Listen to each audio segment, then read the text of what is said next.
รดน้ำต้นไม้องค์ประกอบสำคัญอันดับสองที่จำเป็นสำหรับชีวิตดังนั้นองค์ประกอบสำคัญอันดับหนึ่งที่จำเป็นสำหรับชีวิตคือออกซิเจนและนั่นก็ไม่น่าแปลกใจเลยองค์ประกอบสำคัญอันดับสองที่จำเป็นสำหรับชีวิตคือน้ำคุณสามารถไปได้3 นาทีโดยไม่มีออกซิเจนคุณสามารถไปได้2-3 สัปดาห์โดยไม่มีน้ำฉันคิดเสมอว่าเป็นเวลา3 วันโดยไม่มีน้ำจนกระทั่งฉันได้อ่านหนังสือที่เรียกว่าการเดินทางไกลเกี่ยวกับคนบางคนที่กำลังหนีออกจากค่ายแรงงานไซบีเรียและพวกเขาอยู่ในทะเลทรายและพวกเขาไปเกือบ2 สัปดาห์ที่ไม่มีน้ำเป็นองค์ประกอบที่สำคัญที่สุดอันดับ2ที่จำเป็นสำหรับชีวิตโดยพื้นฐานแล้วไม่มีน้ำปกติแล้วคุณจะไม่ทำให้ผู้คนมีชีวิตอยู่คุณมักจะบอกกับผู้คนเสมอว่าคุณดื่มน้ำมากแค่ไหนและนี่คือคำตอบบางส่วนฉันไม่รู้ไม่ชอบน้ำถ้าฉันดื่มน้ำเท้าจะบวมถ้าฉันดื่มน้ำฉันจะไปห้องน้ำทั้งวัน2คำตอบสุดท้ายบอกฉันว่าน้ำไม่เข้าไปในเซลล์แล้วเราจะเอาน้ำเข้าไปในเซลล์ได้อย่างไรเพื่อไปสู่ธาตุที่สำคัญที่สุดอันดับที่3ที่จำเป็นสำหรับชีวิตและนั่นคือโซเดียมธาตุที่สำคัญที่สุดอันดับที่4ที่จำเป็นสำหรับชีวิตคือโพแทสเซียมดังนั้นลองกลับไปสู่โซเดียมในธรรมชาติเราจะพบว่าปริมาณโซเดียมสูงสุดในน้ำทะเลและน้ำทะเลมีแร่ธาตุ92 ชนิดจากทั้งหมด92 ชนิดแร่ธาตุ 30%ประมาณ 30% เป็นโซเดียมและแร่ธาตุ92 ชนิดนั้นประมาณ 50% เป็นคลอไรด์เนื่องจากโซเดียมคลอไรด์กินปริมาณมากที่สุดเป็นผลึกแรกที่เกิดขึ้นเมื่อน้ำระเหยดังนั้นสิ่งที่มนุษย์ทำคือเขาตักผลึกแรกขึ้นมาขึ้นรูปเขาฟอกให้เป็นสีขาวใส่อลูมิเนียมเพื่อให้มันทำงานได้อย่างอิสระและมีเกลือแกงของคุณเกลือแกงนั้นเป็นอันตรายเกลืออันตรายเพราะตอนนี้เรามีแร่ธาตุที่รุนแรงมาก2 ชนิดซึ่งถ้าคุณฉีดเกลือทั้ง2เข้าไปในเลือดคุณจะมีแร่ธาตุรุนแรง2 ชนิดและพวกมันต้องการอีก90 ชนิดเพื่อทำให้แร่ธาตุเหล่านี้อ่อนตัวลงและปรับสมดุลความเข้มข้นสูงสุดของแร่ธาตุภายในเซลล์คือโพแทสเซียมความเข้มข้นสูงสุดภายนอกเซลล์คือโซเดียมและในเมมเบรนไบโอเลตนี้ซึ่งอยู่รอบๆทุกเซลล์จะมีโซเดียมโพแทสเซียมปั๊มและปั๊มโซเดียมโพแทสเซียมเหล่านี้มักจะเป็นเช่นนี้โดยรักษาสมดุลระหว่างโพแทสเซียมและโซเดียมแต่เมื่อมีคนกินผักและผลไม้ไม่เพียงพอและนั่นคือสิ่งที่คุณได้รับโพแทสเซียมส่วนใหญ่และพวกเขากำลังใส่เกลือแกงกับทุกสิ่งมากเกินไปจะเกิดอะไรขึ้นตอนนี้ระดับโซเดียมเพิ่มขึ้นและระดับโพแทสเซียมลดลงมีโซเดียมในเซลล์จำนวนเล็กน้อยแต่เมื่อสิ่งนี้เกิดขึ้นคุณจะเห็นว่าออสโมซิสและการแพร่กระจายเกิดขึ้นเมื่อความเข้มข้นสูงสุดรวมเข้ากับระดับต่ำสุดดังนั้นตอนนี้ระดับโซเดียมภายในเซลล์จึงเพิ่มขึ้นซึ่งไม่ควรและเซลล์จะบวมสิ่งที่เรียกว่าความดันโลหิตสูงแพทย์ผู้ถูกเกลือแกงจะส่งผลต่อความดันโลหิตสูงมีแพทย์ชาวฝรั่งเศสชื่อดร.เลลังกรีและเขาเขียนหนังสือเกี่ยวกับเกลือทั้งเล่มเขาบอกว่าเมื่อมีคนมาหาฉันด้วยอาการความดันโลหิตสูงใส่มันลงบนเกลือเซลติกทำไมเขาถึงใส่มันลงบนเกลือเซลติกเพราะเกลือเซลติกมีแร่ธาตุ82 ชนิดมันเป็นเกลือทะเลที่เก็บเกี่ยวด้วยมือดังนั้นแร่ธาตุจึงอยู่ในเกลือเซลติกในรูปแบบที่สมดุลแล้วเกลือหมาลายในหลายๆที่นั้นเป็นเรื่องง่ายมากเพื่อให้ได้แร่ธาตุประมาณ70 ชนิดประมาณ75 ชนิดซึ่งถือว่าค่อนข้างดีแต่ฉันชอบเกลือเซลติกมากกว่าและเหตุผลหนึ่งก็คือเกลือเซลติกมีแมกนีเซียม3 ชนิดประกอบด้วยแมกนีเซียมคลอไรด์และแมกนีเซียมโบรไมด์และแมกนีเซียมซัลเฟตแมกนีเซียมเป็นโมเลกุลที่หิวน้ำและนี่อธิบายได้ว่าทำไมชาวเซลติกเกลือเป็นเกลือที่ชื้นมากโดยเฉพาะอย่างยิ่งเมื่อเราฝนตกหนักเนื่องจากแมกนีเซียมทั้ง3 ชนิดนี้ดูดซับความชื้นและเนื่องจากแมกนีเซียมเป็นโมเลกุลที่หิวน้ำ จึงสามารถใช้เพื่อช่วยให้น้ำเข้าไปในเซลล์ได้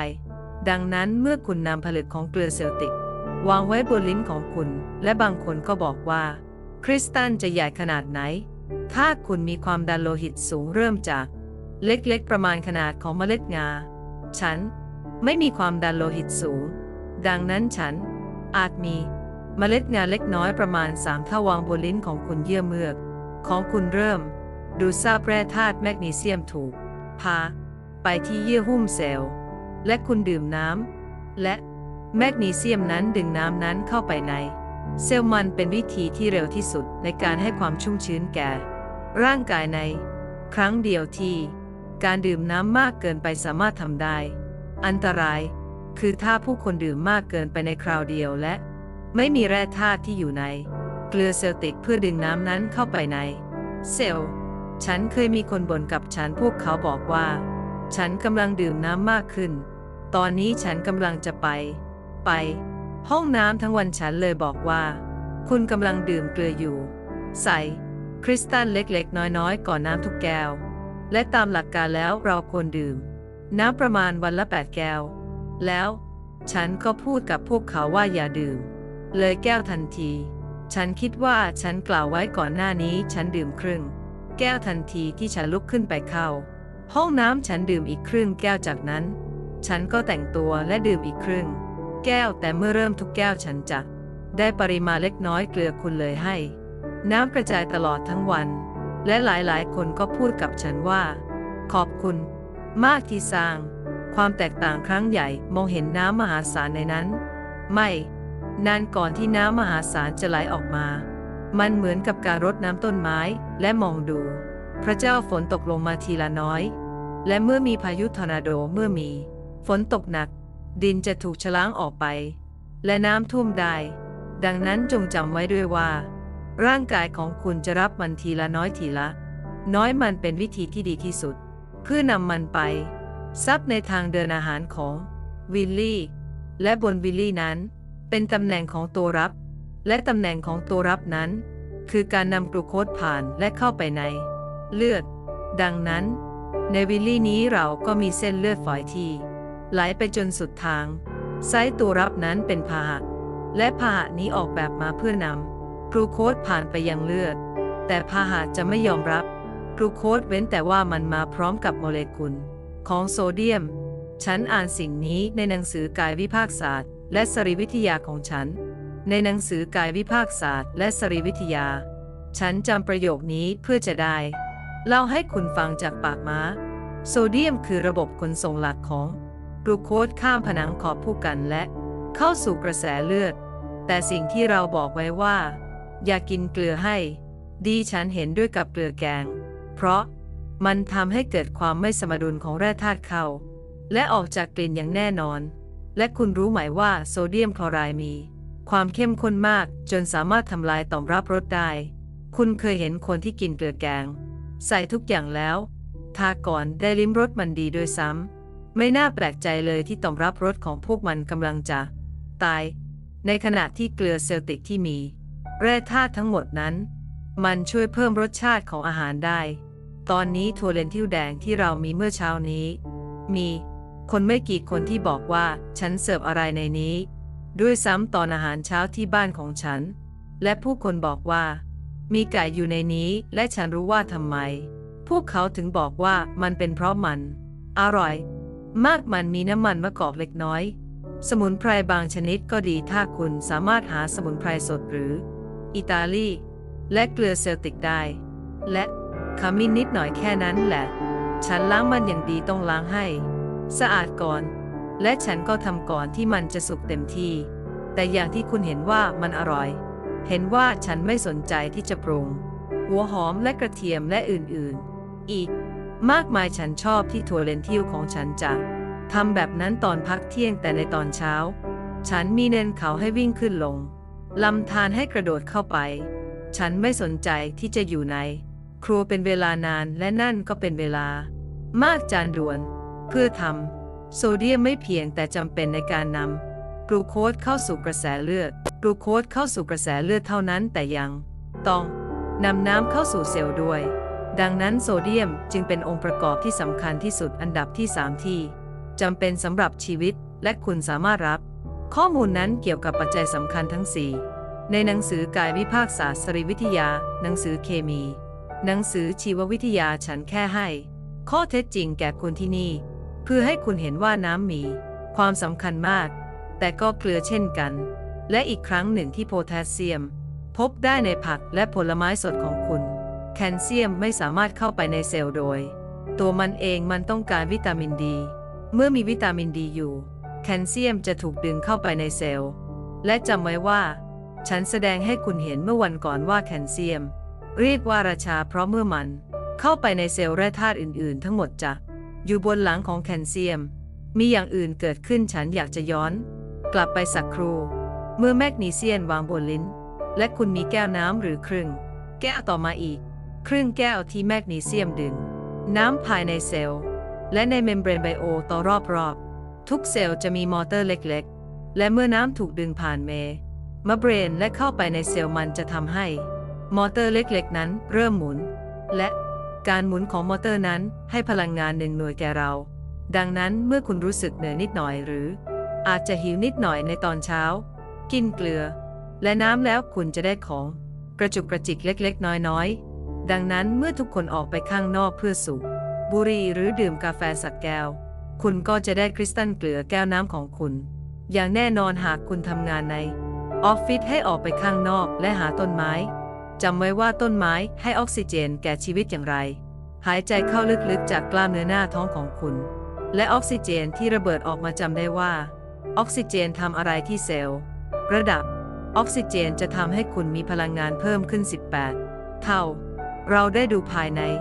การทำงานของเซลล์มา 2-3 ครั้งแล้วและวิธีที่ฉันอธิบายดูเหมือนว่ามี1 รอบพลังงานต่อเซลล์แต่มันไม่จริงดังนั้นสิ่งที่ฉันได้ที่คุณวาดมาเพื่อคุณนี่คือวงจรพลังงานเล็กๆน้อยๆมากมายจริงๆแล้วในเซลล์กล้ามเนื้อคุณสามารถมีวงจรพลังงานได้เป็น100 รอบไปยังเซลล์กล้ามเนื้อฉันแทบจะไม่สามารถเข้าใจเรื่องนั้นได้และนั่นคือสาเหตุที่บอกว่าคุณจะได้รับมากขึ้นพลังงานมากกว่าที่คุณใช้ในการเดินตอนเช้าเพราะแต่ละรอบพลังงานเล็กๆน้อยๆเหล่านั้นจะให้พลังงานมากกว่า18 เท่าถ้ามีออกซิเจนเข้าสู่ร่างกายเพียงพอกลูโคสก็ไม่สามารถเข้าสู่เซลล์ได้ด้วยตัวเองต้องมีอินซูลินเป็นกุญแจสำคัญที่ปลดล็อกประตูเพื่อให้กลูโคสเข้าสู่เซลล์และสิ่งที่เกิดขึ้นกับหลายๆคนก่อนที่โรคเบาหวานจะพัฒนาภาวะดื้อต่ออินซูลินคุณเคยได้ยินเรื่องการดื้อต่ออินซูลินและเมื่อภาวะดื้อต่ออินซูลินพัฒนาเซลล์ที่ต่อต้านอินซูลินดังนั้นกลูโคสจึงไม่สามารถเข้าไปในเซลล์ได้ดังนั้นกลูโคสยังคงอยู่ในเลือดและสมองสั่งตับอ่อนให้อินซูลินมากขึ้นแต่ปัญหาไม่ใช่อินซูลินอีกต่อไปปัญหาคือมีการดื้อต่ออินซูลินในระดับเซลล์ดังนั้นสิ่งที่ทำให้เกิดการดื้อต่ออินซูลินก็คือคาร์โบไฮเดรตสูงอาหารที่มีน้ำตาลสูงมันแค่ได้รับเซลล์มาถึงจุดที่มันบอกว่าเราป่วยอยู่ข้างคุณมามากพอแล้วดังนั้นวิธีฟื้นตัวจากการดื้อต่ออินซูลินคือการได้รับกลูโคสที่คาร์โบไฮเดรตเหล่านั้นลงไปทำให้เส้นใยได้รับโปรตีนที่ดีและไขมันที่ดีต่อสุขภาพซึ่งเป็นวิธีที่ดีที่สุดเพื่อฟื้นตัวจากการดื้อต่ออินซูลินแต่คุณแค่จินตนาการสักครู่และสิ่งนี้กำลังเกิดขึ้นในอเมริกาเป็นจำนวนมากทุกวันนี้ผู้คนไม่ดื่มน้ำเพียงพอพวกเขาไม่มีเกลือทั้งหมดและแน่นอนว่าพวกเขาไม่ได้มีผักใบเขียวมากนักซึ่งเป็นที่แมกนีเซียมของคุณอยู่ดังนั้นน้ำเล็กน้อยที่พวกมันมีอยู่จึงไม่เข้าไปในเซลล์พวกมันจะไม่โดนแสงแดดเพราะพวกเขากลัวที่จะเป็นมะเร็งผิวหนังพวกมันจึงไม่ได้รับวิตามินดีดังนั้นแคลเซียมจึงไม่สามารถได้รับและแร่ธาตุไม่สามารถเข้าไปได้และพวกเขากำลังพยายามลดน้ำหนักดังนั้นพวกเขาจึงฟังสื่อดังมากมายที่คุณต้องหยุดไขมันเพราะไขมันจะทำให้คุณอ้วนดังนั้นพวกเขาจึงการรับประทานอาหารที่มีคาร์โบไฮเดรตสูงจำไว้ว่าไขมันจะทำอะไรได้บ้างมันจะทำให้คุณพึงพอใจหรือรู้สึกอิ่มแต่ถ้าคุณไม่มีไขมันคุณก็แค่กินและกิน คุกกี้ทั้งห่อก็จะกินหมดมันฝรั่งทอดเกือบจะไม่มีสัญญาณใดๆในร่างกายที่บอกว่าเพียงพอแล้วใยโปรตีนและไขมันดีที่จะส่งสัญญาณนั้นให้คุณดังนั้นพวกเขาจึงรับประทานอาหารคาร์โบไฮเดรตสูงโดยคิดว่าถ้าปราศจากไขมันน้ำหนักจะลดและคุณเห็นไหมว่าเกิดอะไรขึ้นน้ำไม่สามารถเข้าไปในแร่ธาตุไม่สามารถเข้าไปในกลูโคสไม่สามารถเข้าไปได้และร่างกายก็บอกว่าเรากำลังจะทำอะไรเพราะจำไว้ว่านี่คือ CBD ของร่างกายมนุษย์เราเป็นอะไรกำลังจะลงมือทำแล้วร่างกายบอกว่าเรามีสิ่งสุดท้ายเหลืออยู่เราจะบังคับมันเข้าไปในเซลล์นั่นคือความดันโลหิตสูงดังนั้นความดันโลหิตสูงอาจเป็นผลมาจากการขาดน้ำอาจเป็นผลจากการขาดแร่ธาตุการขาดแมกนีเซียมอาจเป็นผลมาจากการขาดวิตามินดีอาจเกิดจากการรับประทานอาหารที่มีคาร์โบไฮเดรตสูงมีน้ำตาลสูงอาจเป็นผลมาจากการไม่ใช้งานดังนั้นจึงมีหลายสิ่งหลายอย่างที่สามารถมารวมกันเพื่อทำให้เกิดความดันโลหิตสูงได้นั่นคือเหตุผลที่หมวกนักสืบต้องใส่เข้าไปหาสาเหตุว่าทำไมของพวกนี้ถึงเป็นอย่างนั้นบางกรณีก็อันนี้หน่อยบางกรณีก็อันนั้นนิดหน่อยบางอันอย่างอื่นก็เห็นจากการบรรยายครั้งแรกดูเหมือนนานมากแล้วย้อนกลับไปในวันจันทร์ไม่ใช่เหรอเราดูว่าพันธุกรรมโหลดเหงือกอย่างไรแต่ไลฟ์สไตล์เป็นตัวกระตุ้นดังนั้นเซลล์และความเข้าใจในการทำงานของเซลล์จึงเป็นสิ่งสำคัญยิ่งในการทำความเข้าใจว่าสิ่งเหล่านี้ส่งผลต่อร่างกายอย่างไรเรามีหนังสืออยู่ในห้องสมุดและฉันรู้ว่าเรามีมันในห้องสมุดที่นี่เป็นแรงบันดาลใจให้กับแพทย์ชาวอิหร่านชื่อดร.แบทแมนเกเฮลดิตฉันคิดว่านั่นคือวิธีที่คุณออกเสียงเรียกว่าเป็นหนึ่งในร่างกายที่ร้องหาน้ำชื่อที่2ของหนังสือของเขาคือเขาไม่ป่วยเขากระหายน้ำครั้งที่3ชื่อหนังสือของเขาคือยารักษาความกระหายด้วยยาเรื่องราวของเขาน่าทึ่งมากฉันคิดว่าในช่วงทศวรรษที่70หรือ80เขาเป็นนักโทษการเมืองและเพราะเขาเป็นหมอทุกคนจึงมาหาเขาเมื่อพวกเขามีปัญหาและทั้งหมดที่เขามีน้ำอยู่ดังนั้นไม่ว่าปัญหาจะเป็นเช่นไรเขาจะให้พวกเขาดื่มน้ำ1 แก้วเขาจะมาหาพวกเขา15 นาทีเขาจะแจกน้ำอีกแก้วให้พวกเขาโดยปกติแล้วพวกเขาจะดื่ม3 แก้วในครึ่งชั่วโมงน้ำแล้วเขาก็ตกใจที่อาการปวดหัวหายไปแล้วไมเกรนก็สบายตัวแผลในกระเพาะอาหารก็ช่วยบรรเทาอาการหอบหืดได้เขาแค่ให้น้ำเปล่าเฉยๆเพราะเขาไม่มีอะไรอย่างอื่นแล้วเขาแค่อยากทำให้ฉันเดาว่าคงเป็นการแสดงว่าเขากำลังทำอะไรบางอย่างอยู่และเนื่องจากเขาเป็นหมอพวกเขาจึงดื่มน้ำดังนั้นเขาจึงเริ่มบันทึกสิ่งที่เขาพบเพราะมันทำให้เขาประหลาดใจที่เขาไม่รู้ว่าเขาไม่ได้คาดหวังว่าน้ำจะมีผลมากขนาดนั้นฉันจำไม่ได้ว่าช่วงเวลานั้นเป็นอย่างไรแต่ในที่สุดรัฐบาลก็เปลี่ยนไปและเขาก็ถูกปล่อยตัวและเขาบอกว่าดูสิคุณรังเกียจไหมถ้าฉันอยู่ต่ออีกสักหน่อยฉันกำลังอยู่ระหว่างการวิจัยที่น่าสนใจนี้และเขาได้นำเสนอข้อค้นพบของเขาในการประชุมทางการแพทย์เขานำเสนอข้อค้นพบของเขาในวารสารทางการแพทย์แต่กลับไม่ใช่วิชาที่ได้รับความนิยมมากเพราะคุณไม่สามารถทำเงินได้มากมายจากน้ำตอนนี้คุณจะเข้าใจว่าทำไมหนังสือชื่อที่2ของเขาคือเขาไม่ป่วยเขากระหายน้ำและไม่รักษาอาการกระหายน้ำด้วยมันเป็นหนังสือที่น่าสนใจสำหรับฉันที่จะอ่านและฉันอยากจะพาคุณเข้าไปข้างในและดูการทำงานของร่างกายบางส่วนและผลกระทบจากภาวะขาดน้ำอย่างไรมาเริ่มกันที่ปากกันก่อนคุณรู้ไหมว่าในภาวะขาดน้ำเรื้อรังน้ำลายจะเกิดขึ้นมากเกินไปบางคนคิดว่าภาวะขาดน้ำปากเป็นสัญญาณของภาวะขาดน้ำและน้ำลายมากเกินไปอาจเป็นสัญญาณของภาวะขาดน้ำคุณจะเห็นได้ว่าเมื่อได้รับน้ำไม่เพียงพอมีน้ำเข้าสู่ร่างกายไม่เพียงพอและควรให้น้ำเข้าไปในปริมาณเท่าใดมาประเมินกันเพื่อให้ไตของเราทราบว่าจะเป็นอย่างไรน้ำควรจะเข้าไปมากเราต้องดูว่าไหลออกมามากแค่ไหนดังนั้นในไตของเราจะปัสสาวะออกปริมาณที่ลดลง 1.5 ลิตรต่อนี้ลิตรก็เท่ากับขวด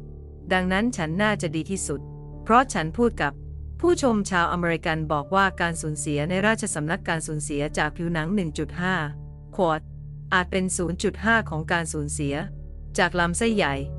0.3 ของการสูญเสียในสารและการสูญเสียออกจากปอดประมาณ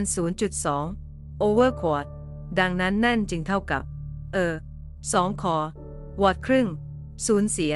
ทุกวันดังนั้น2 ขวดเท่ากับ8ถ้วยนั่นคือ10 แก้วน้ำ8 ออนต่อวันจะสูญเสียออกจากร่างกาย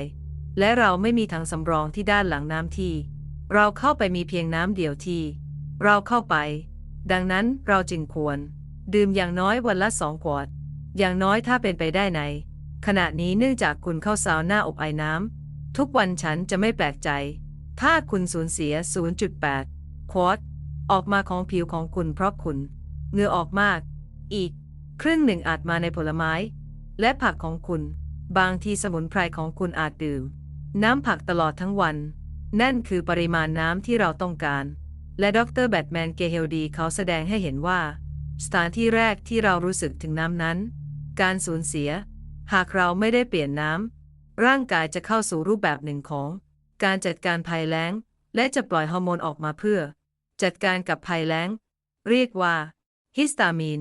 และถ้าใครมีอาการแพ้เขาจะให้ยาแก้แพ้กับอะไรคุณรู้ดีที่สุดสารต่อต้านฮิสตามีนเป็นเพียงน้ำดังนั้นสถานที่แรกที่นำน้ำมาเพื่อพยายามรักษา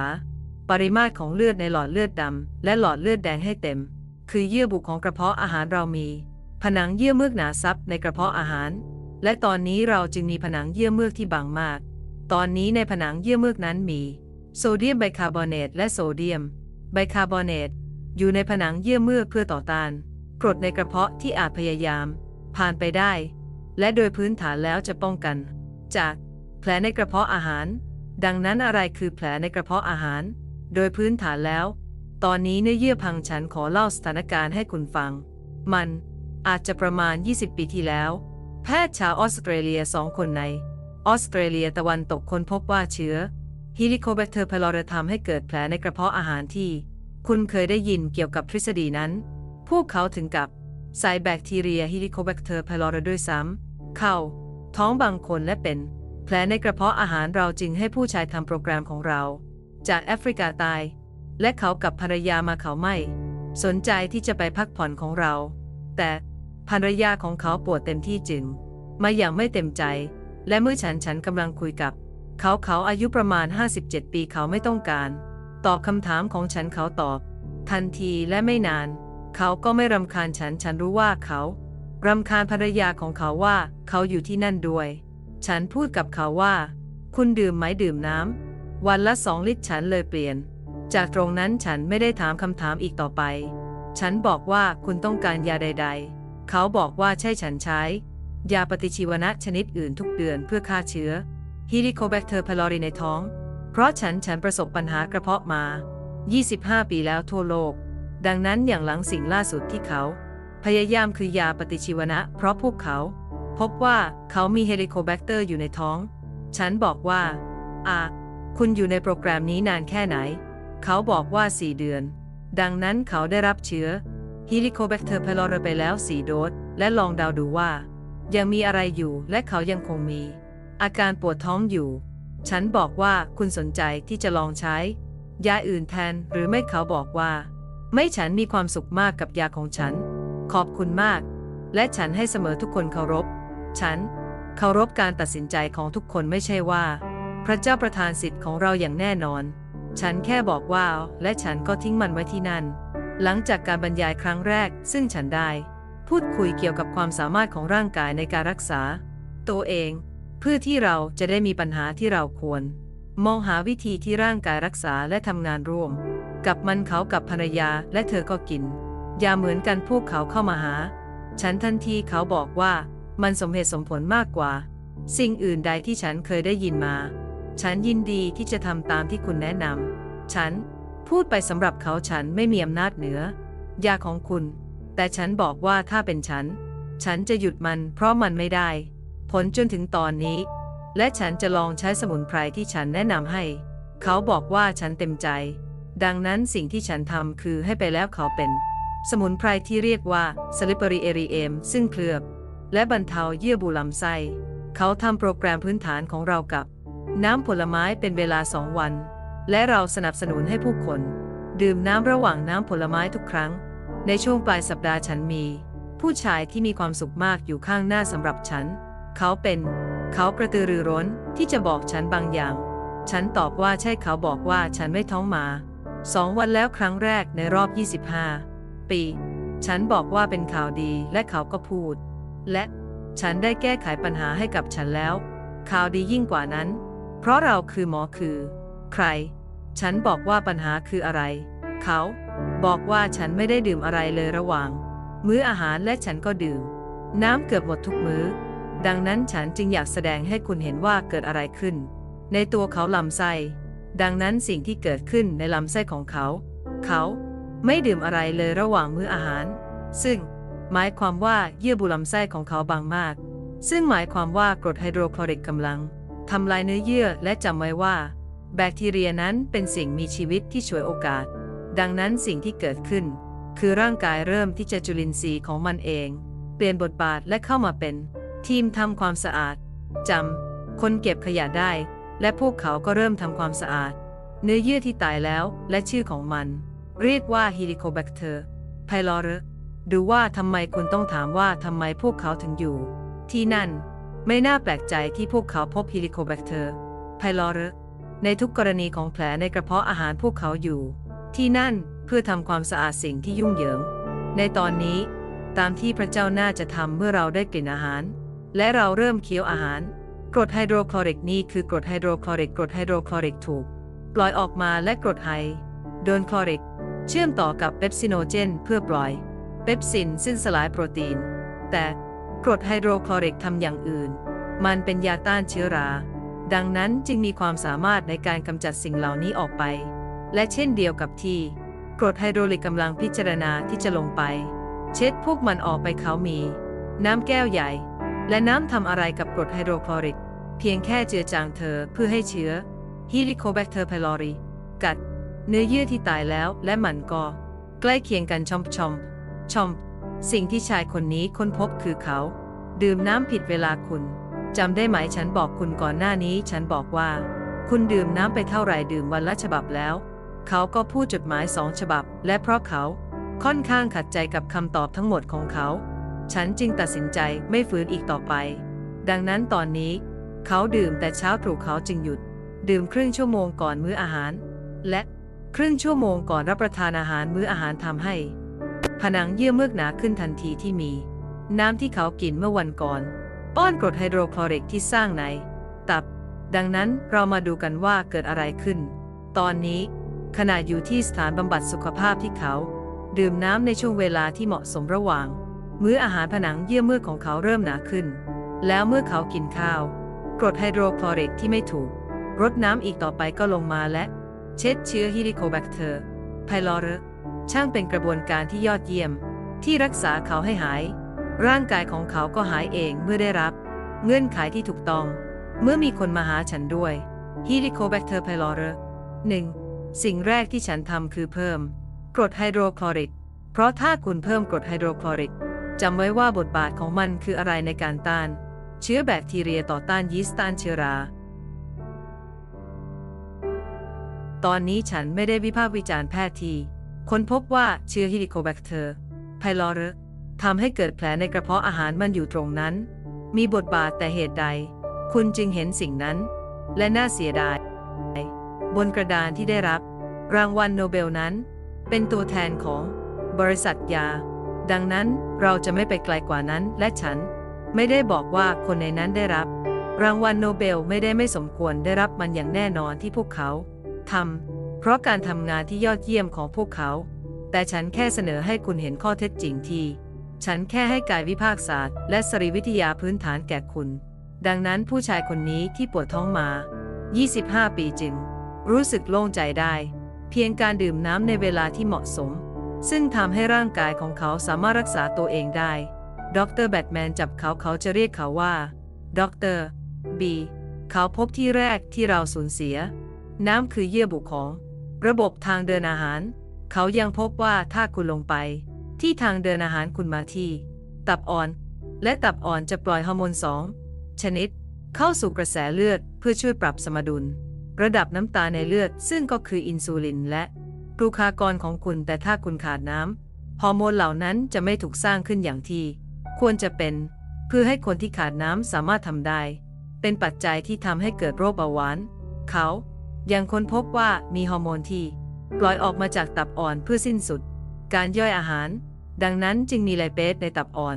เพื่อสิ้นสุดการย่อยแป้งขออภัยการย่อยไขมันมีไมเลสตับอ่อนนั่นคือสิ่งที่สรุปการย่อยแป้งมีทริปซินและไคโมทริปซินที่สรุป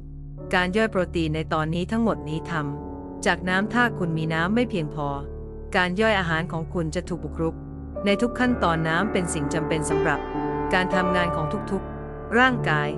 ดังนั้นจึงไม่น่าแปลกใจที่ดิออร์บีตั้งชื่อบอร์ดของเขาใน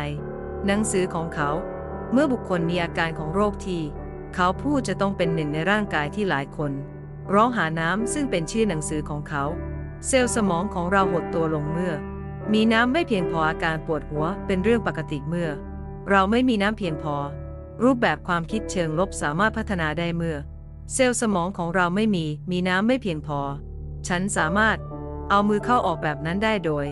ไม่เจ็บปวดเพราะรอบๆข้อต่อทุกข้อมีของเหลวและของเหลวนั้นเป็นของเหลวเกี่ยวกับไขข้อ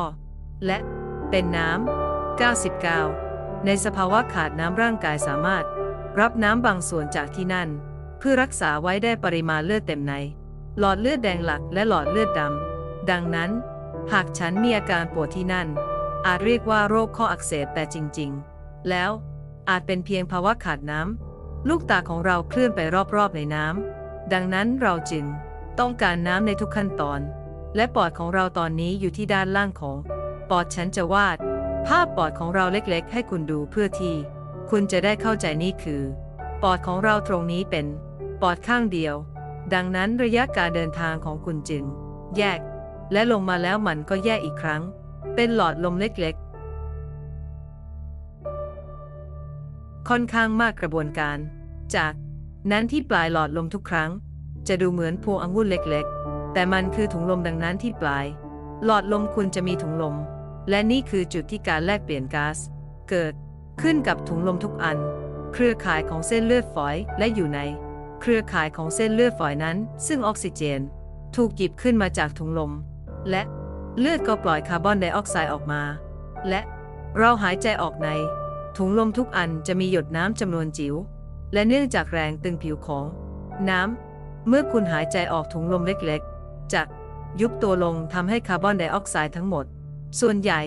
หายใจออกเพื่อว่าบัดนี้เมื่อหายใจเข้าก็จะหายใจเอาออกซิเจนได้มากขึ้นในภาวะ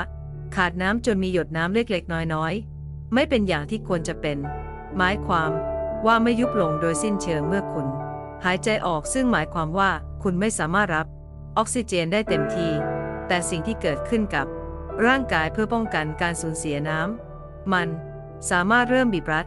หลอดลมเล็ก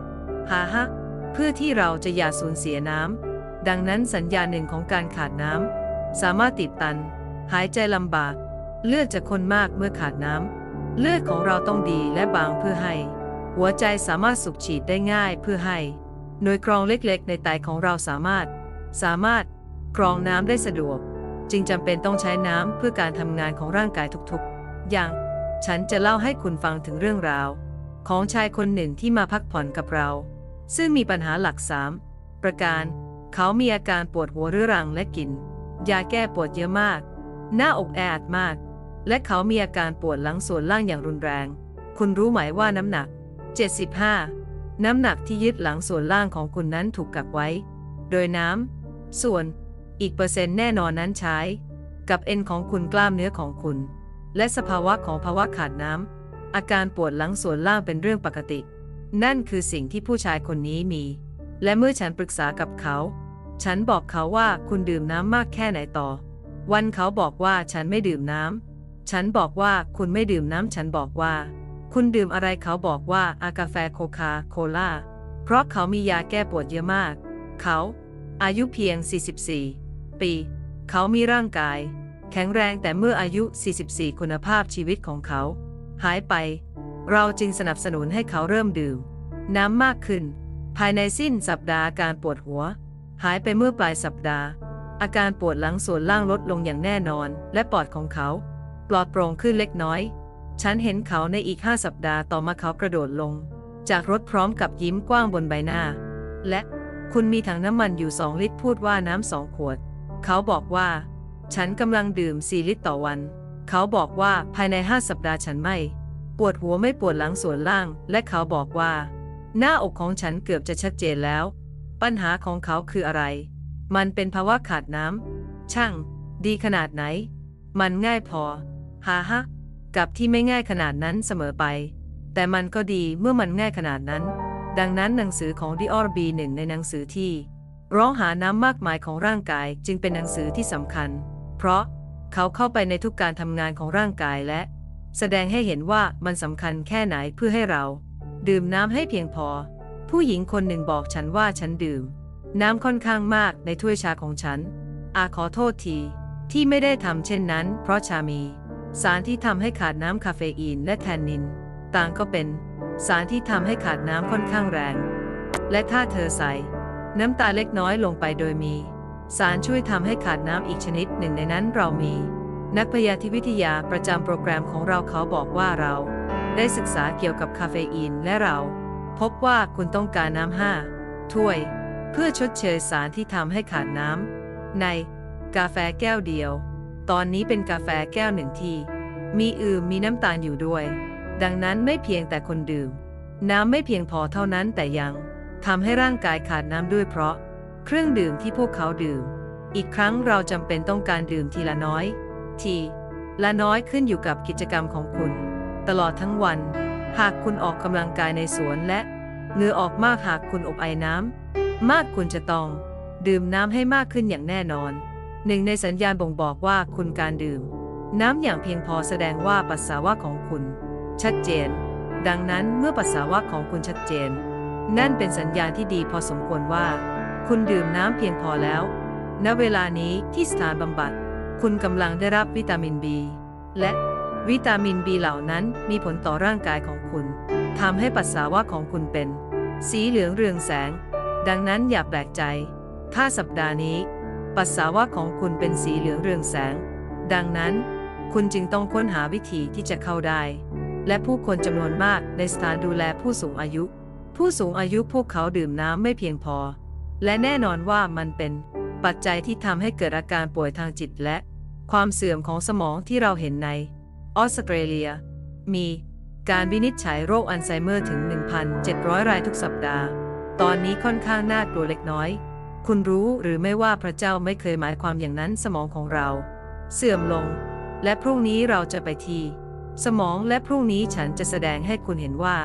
คุณจะสดใสขึ้นฉลาดขึ้นและฉลาดขึ้นตามอายุได้อย่างไรสมองไม่ควรเสื่อมลงคุณเคยอ่านเรื่องโรคอัลไซเมอร์หรือภาวะสมองเสื่อมในพระคัมภีร์แล้วหรือยังฉันไม่เคยทำอย่างนั้นมาก่อนและก่อนเกิดน้ำท่วมคุณก็รู้ว่าผู้คนมีอายุต่ำกว่า 7-800 ปีเรากำลังพบผู้คนในปัจจุบันที่แสดงอาการของโรคสมองเสื่อมและอัลไซเมอร์ในวัย 40 และ 50 และสิ่งนี้ไม่ควรเป็นเช่นนั้นและมักจะไม่ใช่แค่จุดเดียวในหลายๆจุดแต่จุดหนึ่งคือภาวะขาดน้ำอย่างแน่นอนดังนั้นฉันจะเล่าให้คุณฟังเพื่อแสดงให้เห็นว่าเรามีผู้หญิงคนหนึ่งมาและทำรายการของเราเมื่อไม่กี่ปีก่อนตอนนี้น่าจะประมาณ6 ปีที่แล้วตอนนี้เธออายุ 45 ปีและเธอพาแม่ที่เป็นโรคสมองเสื่อมมาด้วยดังนั้นเรามักจะบอกเสมอว่าถ้าใครเป็นโรคอัลไซเมอร์หรือสมองเสื่อมก็ต้องมีคนดูแลไปด้วยเพราะเราไม่ใช่โรงพยาบาลที่เราแค่สอนวิธีให้ร่างกายมีสภาวะในการรักษาเมื่อแม่มาถึงครั้งแรกดังนั้นแม่น่าจะอายุประมาณ70ต้นฉันเข้าไปในห้องนอนและเธอก็ยืนอยู่ที่นั่นมองออกไปนอกหน้าต่างและเธอก็มองมาที่ฉันดูเหมือนว่าเธอไม่รู้ด้วยซ้ำว่าฉันเป็นใครหรือรู้จักฉันก็เลยคุยกับแม่และฉันพูดอะไรกับแม่ได้ไม่มากแต่ฉันคุยกับลูกสาวและพบว่าเธอไม่ได้ดื่มน้ำมาเป็นเวลา2 วันแล้วและเพราะเธอเป็นโรคสมองเสื่อมลูกสาวของเธอจึงถามเธอและเธอก็ตอบว่าโอ้ใช่ฉันดื่มน้ำเยอะๆแต่จริงๆแล้วเธอไม่ดื่มเลยและเธอไม่ได้เข้าห้องน้ำมา3 วันแล้วฉันพูดถึงลำไส้ของเธอ จึงเป็นสองสิ่งที่เราแก้ไขได้ค่อนข้างดีดังนั้นเราจึงให้สมุนไพรของเธอเพื่อแก้ลำไส้ขยับและเราแค่ให้เธอดื่มน้ำนิดหน่อยเห็นผู้สูงอายุจำนวนมากงดน้ำเพราะพวกเขาไม่มีอุบัติเหตุแต่ถ้าคุณอธิบายให้พวกเขาฟังได้ก็กลืนน้ำลายไปพร้อมๆกันที่สามารถเข้าถึงได้เพียงแค่ดื่มครั้งละคำแค่ถ้าคุณมีน้ำหนึ่งคำทุกๆ 2-3 นาทีคุณจะแปลกใจว่าคุณสามารถเข้าสู่ร่างกายได้มากแค่ไหนใน1 วันดังนั้นแค่มีปริมาณน้ำเล็กๆน้อยๆมากมายภายใน24 ชั่วโมงนี้ผู้หญิงไม่มีภาวะสมองเสื่อมเธอชัดเจนเธอกำลังพูดคุยกับผู้คนที่กำลังนั่งสนทนาอยู่และลูกสาวก็มองดูเธอและเธอไม่เคยเห็นแม่ของเธอเป็นแบบนี้มานานแล้วคุณเห็นไหมฉันเข้าใจว่ามันเป็นอย่างไรในสถานดูแลผู้สูงอายุเพราะเธอมีแม่ของเธออยู่ในสถานดูแลผู้สูงอายุเพราะมันยากมากที่จะดูแลเธอไม่สามารถทิ้งเธอได้จริงพยาบาลก็ยุ่งมากจนไม่มีเวลาที่จะให้แน่ใจว่าทุกคนดื่มน้ำให้เพียงพอและอย่างอื่นเกิดขึ้นเมื่อพวกเขาดื่มน้ำมากขึ้นผู้สูงอายุประสบอุบัติเหตุมากขึ้นและยังมีงานสำหรับพยาบาลอีกมากฉันเข้าใจฉันคิดว่ามันเป็นหน้าที่ของเราที่จะต้องทำให้ร่างกายของเราอยู่ในสภาพดีเพื่อที่เราจะได้ไม่ไปถึงจุดนั้นใช่แล้วเพื่อว่าเมื่อเราเข้าสู่วัยบั้นปลายลูกๆของเราจะอยากให้เราอยู่ในแฟลตของคุณยายเพราะเราจะไปขุดลูกๆเราจะไปซักผ้าโอถูกต้องคุณใส่ไว้พวกเขาอยู่ที่ราวตากผ้าพวกเขารีดผ้าพวกเขาสับผักคุณรู้ไหมฉันบอกว่าพวกเขากิจกรรมแม่ชีของพวกเขาคุณรู้ช้าลงหน่อยแต่การที่ครอบครัวที่มีงานยุ่งส่วนใหญ่จะมีแม่หรือแม่สามีจะเป็นประโยชน์แค่ไหนกฎหมายที่นั่นซึ่งมีจิตใจที่ชัดเจนและสามารถช่วยได้ฉันเข้าใจว่าทำไมคนจำนวนมากถึงถูกขังอยู่ในสถานดูแลผู้สูงอายุเพราะพวกเขาไม่สามารถดูแลได้ผู้หญิงคนหนึ่งบอกว่าแม่ของฉันตื่นนอนตอนตี 3และไปโรงพยาบาลคนข้างบ้านเธอถอดเสื้อผ้าออกจากราวตากผ้าและแม่ของฉันถูกพบกลางถนนเปลือยเปล่าคุณรู้ไหมว่ามันยากมากและฉันรู้สึกมากต่อบุคคลนั้นเพราะคุณรู้ว่ามันบั่นทอนจิตใจอย่างมากทรุดโทรมลงแบบนั้นเราก็เลยมีผู้หญิงคนนี้ที่ได้ความสามารถกลับมาภายใน24 ชั่วโมงเพราะเราทำให้ลำไส้ทำงานและเธอเริ่มดื่มน้ำมากขึ้นเธอชอบเกลือมากและถ้าคุณให้เกลือกับคนที่คุณรู้ว่าจะเกิดอะไรขึ้นต่อไปพวกเขาต้องการน้ำดังนั้นลูกสาวคนนี้และแม่ของเธอลูกสาวชื่ออิซาเบลเธอตัดสินใจจองในสัปดาห์หน้าเธอจึงพักอยู่2 สัปดาห์เธอไม่เคยเห็นแม่ของเธอแบบนี้มา10 ปีแล้วครึ่งทางสัปดาห์ที่2เธอโทรหาสถานดูแลผู้สูงอายุเธอยกเลิกห้องของเธอและพาเธอกลับบ้านและอาศัยอยู่กับเธออีก10 ปีในที่สุดฉันคิดว่าเธอมีอาการหัวใจวายเมื่ออายุ80ต้นๆและจากไปแต่ช่างเป็นสิ่งที่น่ารักจริงๆสิ่งที่น่ากลัวเกี่ยวกับเรื่องนั้นก็คือมีคนที่เสียสติไปอยู่ในสถานดูแลผู้สูงอายุกี่คนซึ่งถ้าพวกเขามีคนที่สามารถทำงานร่วมกับพวกเขาและทำให้การทำงานของร่างกายทำงานได้ดีก็โอเคแต่อย่างที่ฉันบอกคนนั้นเราสามารถทำได้คือตัวเราเองและเมื่อเพื่อนและญาติของเราเห็นผลจากสิ่งที่การเปลี่ยนแปลงวิถีชีวิตเหล่านี้กำลังทำอยู่พวกเขาก็จะได้รับแรงบันดาลใจให้ทำการเปลี่ยนแปลงเช่นกันที่เราหวังไว้และเรารวมตัวกันดังนั้นฉันอยากจะให้ข้อพระคัมภีร์2-3 ข้อที่แสดงให้เห็นแก่คุณร่างกายดังนั้นเราจึงมีโรมันบทที่12ข้อ1และ2พระคัมภีร์กล่าวว่าฉันขอร้องคุณดังนั้นพี่น้องด้วยความเมตตาของ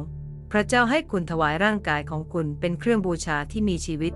อะไรเป็นเครื่องบูชาที่มีชีวิตมันทำงานได้ดีที่เรานำเสนอร่างกายของเราเป็น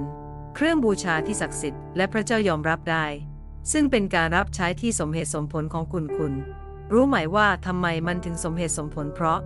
เราอยู่ในร่างกายและเป็นชีวิตที่ดีในร่างกายที่ทำงานแต่ให้สังเกตข้อ2ที่บอกว่าอย่าเป็นไปตามโลกนี้ตอนนี้เราทุกคนรู้แล้วว่าสิ่งนั้นคืออะไรหมายความว่า แค่ไปร้านฟาสต์ฟู้ดไม่ใช่ว่าวิถีชีวิตของคนส่วนใหญ่ไม่ได้เป็นไปตามนี้แต่จะถูกเปลี่ยนโดยการเริ่มจิตใจใหม่เมื่อคุณถูกเปลี่ยนโดยการต่ออายุจิตใจคุณจะมีความชัดเจนใจและฉันคิดว่าคุณจะเห็นด้วยกับฉันคุณกำลังค้นหาอยู่หรือเปล่าตอนนี้เราเป็นอย่างไรบ้างวันอาทิตย์วันจันทร์วันอาทิตย์วันจันทร์วันอังคารวันพุธวันพฤหัสบดีวันศุกร์คุณอยู่ในวันที่ 6 ของการไปพักผ่อนคุณพบว่าจิตใจของคุณชัดเจนขึ้นหรือไม่และเมื่อจิตใจของคุณปลอดโปร่งชัดเจนยิ่งขึ้นว่าคุณสามารถตัดสินใจยอมจำนนเพื่อมอบตัวต่อพระเจ้าได้นั่นคือเหตุผลว่าทำไมมันถึงไม่เป็นไปตามข้อกำหนดนี้แต่ถูกเปลี่ยนแปลงนั่นคือสิ่งที่พระเจ้าต้องการทำในตัวเราแต่ละคนไม่ใช่แค่เปลี่ยนร่างกายของเราแต่เปลี่ยนจิตใจของเราด้วยไม่เป็นไปตามนั้นสู่โลกนี้แต่จงเปลี่ยนแปลงด้วยการสร้างจิตใจใหม่และส่วนหนึ่งของการสร้างจิตใจใหม่คือทำสิ่งที่คุณเพิ่งทำมา6 วันคุณมีจิตใจที่แจ่มใสขึ้นดังนั้นอย่าทำตัวตามแบบโลกนี้แต่จงเปลี่ยนแปลงด้วยการเริ่มใหม่ใจของคุณว่าอะไรคือน้ำพระทัยที่ดีและเป็นที่ยอมรับของพระเจ้าใครที่เราพิสูจน์ให้ดีคุณจะพิสูจน์ได้เมื่อคุณออกจากทรัพย์สินคุณจะพิสูจน์ให้ทุกคนที่คุณพบกับครอบครัวของคุณเมื่อคุณกลับบ้านและจดจำคำให้การที่ทรงพลังที่สุดที่คุณสามารถให้ได้คือแค่คุณมีความสุขมากขึ้นคุณอยู่กับคุณได้ง่ายขึ้นคุณดูดีจริงๆดังนั้นมานิยามกันอีกครั้งว่าอย่าเป็นไปตามข้อกำหนดของบ่อนี้แต่ต้องเปลี่ยนแปลงโดยการต่ออายุในใจของคุณเพื่อที่คุณจะได้พิสูจน์ว่าอะไรคือพระประสงค์ของพระเจ้าที่ดีและสมบูรณ์แบบของพระเจ้าและอะไรคือพระประสงค์ของพระเจ้าที่สมบูรณ์แบบเราพบว่าใน3 ยอห์นบทที่1ข้อ2ที่เขาบอกว่าที่รักฉันปรารถนาเหนือทุกสิ่งที่คุณจะต้องเจริญรุ่งเรืองและเป็นในเรื่องสุขภาพแม้ในขณะที่จิตวิญญาณของคุณเจริญรุ่งเรืองตามพระประสงค์ของพระเจ้าสำหรับมนุษย์แต่ละคนบนโลกใบนี้ไม่ใช่พระเจ้าไม่ยินดีกับความทุกข์ทรมานของมนุษย์แต่เมื่อหันกลับมาคุณก็จะเห็นว่าทำไมฉันถึงเลือก2 ข้อนี้ฉันคิดว่าพวกเขาห่อหุ้มไว้อย่างสวยงามมากดังนั้นการพลิกผันของจิตใจขั้นตอนแรกจริงๆคือการดื่มน้ำมากขึ้นเข้านอนเร็วกินอาหารมากขึ้นจากนั้นจิตใจของคุณก็จะแจ่มใสและเริ่มมองเห็นสิ่งต่างๆได้ชัดเจนและนั่นคือเมื่อคุณสามารถตัดสินใจได้ไม่ฉันอยากทำสิ่งที่ถูกต้องฉันอยากจะแสดงความเคารพต่อร่างกายอันเหลือเชื่อนี้ที่พระเจ้ามอบให้ฉันอยากเป็นผู้พิทักษ์ที่ซื่อสัตย์เหนือร่างกายที่พระเจ้ามอบให้ฉัน